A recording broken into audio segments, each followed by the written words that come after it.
गोंदिया जिल्ह्यातील अर्जुनी मोरगाव तालुक्यातील नवेगाव बांध ग्रामपंचायत पुन्हा एकदा वादाच्या भोवऱ्यात सापडली आहे। ग्रामपंचायत सदस्यावर एका दिव्यांग व्यक्तीचा अवमान केल्याचा गंभीर आरोप करण्यात आला असून या प्रकरणी नवेगाव बांध पोलीस ठाण्यात गुन्हा दाखल करण्यात आला आहे।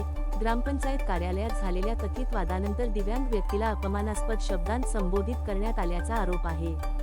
या घटनेमुळे गावात संतापाचे वातावरण निर्माण झाले असून ग्रामपंचायतीच्या कारभारावर पुन्हा प्रश्नचिन्ह उपस्थित झाले आहे। पोलिसांनी अपंग व्यक्ती अधिकार अधिनियम 2016 तसेच भारतीय न्याय संहिता कलम 92 अंतर्गत गुन्हा नोंदवून पुढील तपास सुरू केला आहे। माझे पूर्ण नाव चतुर विश्वनाथ डोंगरवार, मी नवेगाव बांध येथील रहिवासी आहे। प्रामुख्याने या ठिकाणी आम्ही 6/5/2024 या ठिकाणी आम्ही दिव्यांग निधी मिळवण्यासाठी म्हणजेच आम्हाला या पहिले आम्ही याच्यापूर्वी आम्ही एक गटाची मीटिंग घेतली। त्या गटाच्या मीटिंगमध्ये दिव्यांगाचा निधी हा आम्हाला मिळालेला नाही असे आम्ही सगळे लोकांनी संबोधित केलं। त्या कारणास्तव आम्ही दुसऱ्या दिवशी या ठिकाणी ग्रामपंचायतमध्ये आलो असता बसलेले होतो। 6 तारखेला वेळ आहे 12:30 वाजेची।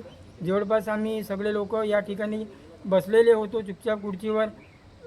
दाराच्या मागे येऊन देवाजी कापगते हा ग्रामपंचायत सदस्य असून हा ग्रामपंचायत सदस्य आला आणि कोठी आल्यावर लंगड्या पांगड्यांनो तुमच्या इथे कोणतं काम आहे असे शब्द उद्गारला। हे शब्द खरोखरच महाराष्ट्रातील सगळ्या दिव्यांगांना शोभणारे वस्तुस्थिती नाही आहे।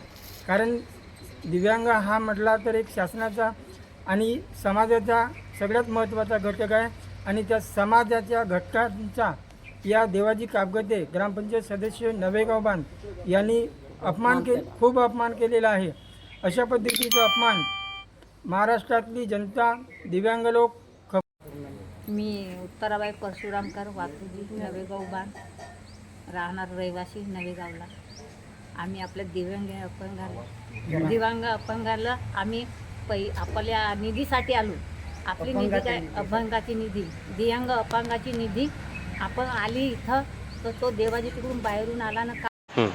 माझे नाव शांताबाई तुळशीराम धुमके नवेगाव बांध। आमची निधी नाही आली म्हणून शहरी येते आम्ही गटावाल्यांना म्हणला का चला बाई ग्रामपंचायतमध्ये जाऊ। अन्ना ग्रामपंचायत आलून चुपचाप खुर्चीवर बसलो। ग्रामपंचायतचा सदस्य देवाजी कापगते तिकून आला अंदरून।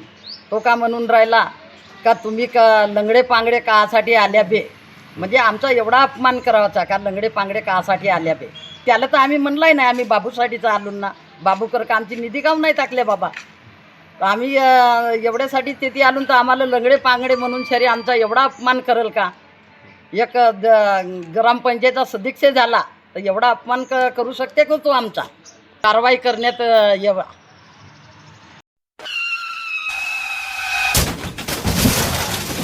आता गाडीवर मोबाईल नंबर नाही तर इमर्जन्सी QR कोड लावा, जे तुम्हाला अडचणीच्या वेळी मदत करेल।